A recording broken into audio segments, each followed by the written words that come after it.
जय जय रघुवीर समर्थ. समर्थ आपल्याला हनुमान जयंती विशेष निरूपण सांगतात. समर्थ म्हणतात की हनुमंत यांच्या मातेचं नाव अंजना आहे, तर पिताचं नाव केशरी नंदन आहे, असं समर्थ आपल्याला ते सांगतात. आणि म्हणून समर्थ म्हणतात की ज्यावेळेस दशरथ राजाला पुत्र प्राप्ती नव्हती आणि पुत्र प्राप्ती व्हावी म्हणून दशरथ राजाने आपल्या तीन राणी सोबत, आपल्या 3 पत्नी सोबत यज्ञ व होम केले होते. आणि होम झाल्यानंतर मात्र गुरुदेवांनी 3 राण्यांनाही खिरीचा प्रसाद दिला. 3 राण्यांना गुरुदेवांनी खिरीचा प्रसाद दिला. त्यावेळेस तेथेच एक पक्षी आला आणि त्या पक्षाने खिरीचा थोडा वाटा आपल्या चोचेमध्ये उचलला आणि तो अंजनी मातेला दिला. त्यावेळेस अंजना मातेलाही पुत्र नव्हता. त्यावेळेस अंजना माताही नामस्मरण करत बसल्या होत्या. अंजने मातेनेही प्रभू श्रीरामांचा प्रसाद आहे, प्रभू परमेश्वराचा प्रसाद आहे म्हणून तो ग्रहण केला.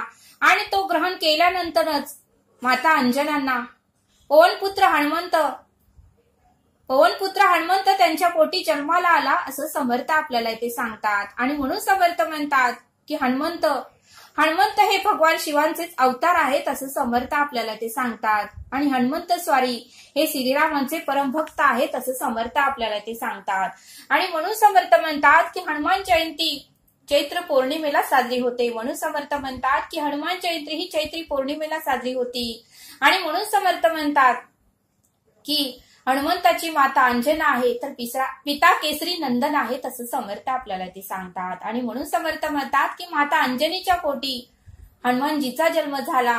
आणि खऱ्या अर्थाने जर आपण हनुमंताचे भक्तिभावाने जर स्मरण केले तर प्रत्येक संकटात आपलं हनुमंत हे रक्षण करतो, असं समर्थ आपल्याला ते सांगतात. आणि म्हणून समर्थ म्हणतात की जो जन्माला आला त्याचा मृत्यू अटळ आहे. म्हणून समर्थ म्हणतात की जो जन्माला आला त्याचा मृत्यू अटळ आहे.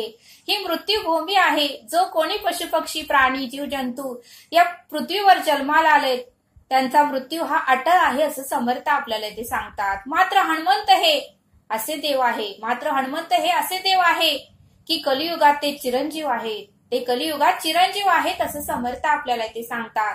आणि म्हणून समर्थ म्हणतात की पवनपुत्र हनुमान हे साक्षात जागरूक देव आहे. म्हणून समर्थ म्हणतात की पवनपुत्र हनुमान हे साक्षात जागरूक देव आहे. आणि म्हणूनच समर्थ म्हणतात की हनुमंताला संकट मोचन हनुमान देखील म्हणतात. म्हणूनच हनुमंताला संकट मोचन हनुमान देखील म्हणतात, असं समर्थ आपल्याला ते सांगतात.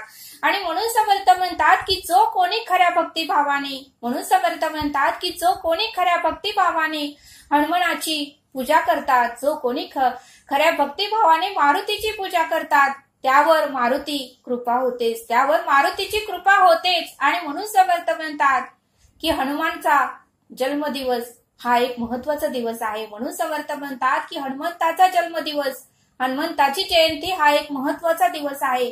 आणि म्हणून समर्थ म्हणतात की या दिवशी विधिवत पूजा केल्याने भक्तांच्या सर्व मनोकामना पूर्ण होतात. म्हणून समर्थ म्हणतात की या दिवशी विधिवत पूजा केल्याने भक्तांच्या सर्व मनोकामना पूर्ण होतात, असं समर्थ आपल्याला इथे सांगतात. आणि म्हणूनच समर्थ म्हणतात की यावर्षी हनुमान जयंती मंगळवारी आले आहे. म्हणून समर्थ म्हणतात की या वर्षी हनुमान जयंती ही मंगळवारी आली आहे आणि मंगळवार हा खूप शुभ दिवस आहे, असं समर्थ आपल्याला ते सांगतात.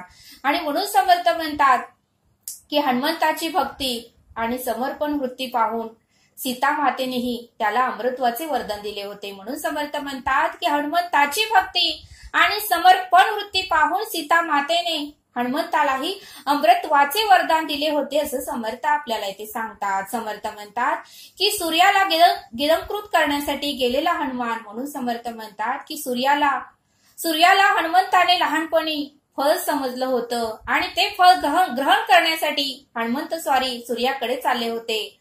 आणि हे पाहून मात्र इंद्रदेवाने मात्र आपलं शस्त्र सोडून हनुमंत स्वारींना जखमी केले. इंद्रदेवाच्या वज्रामुळे हनुमंत स्वारी हे जखमी झाले. आणि या घटनेमुळेच वायुदेव क्रोधित झाले. म्हणून समर्थ म्हणतात की हे सर्व घटना पाहून वायुदेव क्रोधित झाले. आणि शेवटी मात्र सर्व देवतांनी हनुमंताला अस्त्रे व शस्त्रे आणि चिरंजीवत्वाचे वरदान दिले. अस्त्र व शस्त्र आणि चिरंजीवत्वाचे वरदान दिले. आणि हनुमान हे महादेवाचेच अवतार आहे.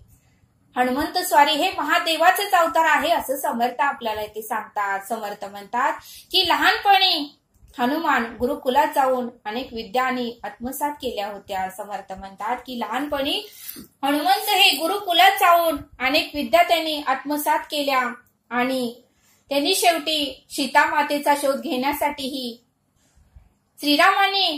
श्रीरामाने वनवासाला गेल्यानंतर सीता मातेचाही शोध घेण्यासाठी हनुमंतालाच पाठवले असं समर्थ आपल्याला ते सांगतात. आणि म्हणून समर्थ म्हणतात की समुद्रात सेतू उभारणे, राक्षसांचा नाश करणे, समुद्रामध्ये सेतू उभारण्यासाठीही हनुमंताने मदत केली, राक्षसांचा नाश करण्यासाठीही हनुमंताने मदत केली. आणि लक्ष्मणासाठी संजीवनीही हनुमंतानेच आणली. युद्धामध्ये लक्ष्मण हे मूर्छित होऊन पडले आणि त्यांना परत जागा करण्यासाठी, त्यांना शुद्धीवर आणण्यासाठी हनुमंताने संजीवनीही घेऊन आले असं समर्थ आपल्याला ते सांगतात.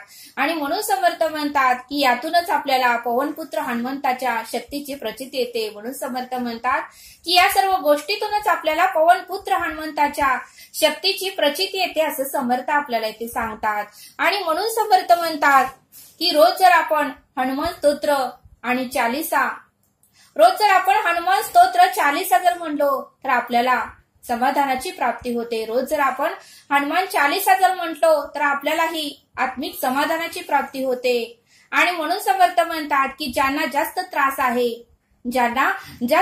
आहे तो आर्थिकचा त्रास असू दे, शारीरिक त्रास असू दे, मानसिक त्रास असू दे, त्या सर्वांनी जर दररोज किमान प्रत्येक मंगळवारी आणि शनिवारी मारुतीचे मंदिरात जाऊन जर दर्शन घेतले तर त्यांचा जो काही त्रास असेल तो कमी होईल असं समर्थ आपल्याला ते सांगतात. म्हणून समर्थ म्हणतात की ज्यांना काय आर्थिकचा त्रास असेल, शारीरिक त्रास असेल, मानसिक त्रास असेल, त्यांनी जर रोज हनुमंताचे मंदिरात जाऊन दर्शन घेतले तर तो त्रास हळूहळू कमी होत जातो असं समर्थ आपल्याला ते सांगतात. आणि म्हणूनच समर्थ म्हणतात की हनुमंत स्वारी हे शक्तीचे प्रतीक आहे, स्फूर्तीचे प्रतीक आहे आणि ऊर्जेचे प्रतीक आहे असं समर्थ आपल्याला ते सांगतात. म्हणून समर्थ म्हणतात की हनुमान हे शक्तीचे प्रतीक आहे, स्फूर्तीचे प्रतीक आहे, तर ऊर्जेचे प्रतीक आहे असं समर्थ आपल्याला ते सांगतात.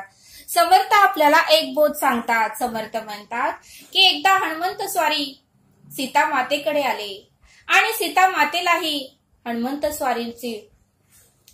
स्वारींना पाहून सीता मातेला वाटलं की हनुमंत स्वारी ही प्रभू श्रीरामांचे किती नामस्मरण करतात, माझ्या आधी त्यांच्या चरणाची पूजा हनुमंत स्वारी करतात. मी जेवढं करत नाही सेवा माझ्या पतीची, तेवढं हनुमंत स्वारी श्रीराम प्रभूंची सेवा करतात. आणि म्हणून सीता मातेला वाटलं की आपणही हनुमंताला काहीतरी भेटवस्तू देऊया.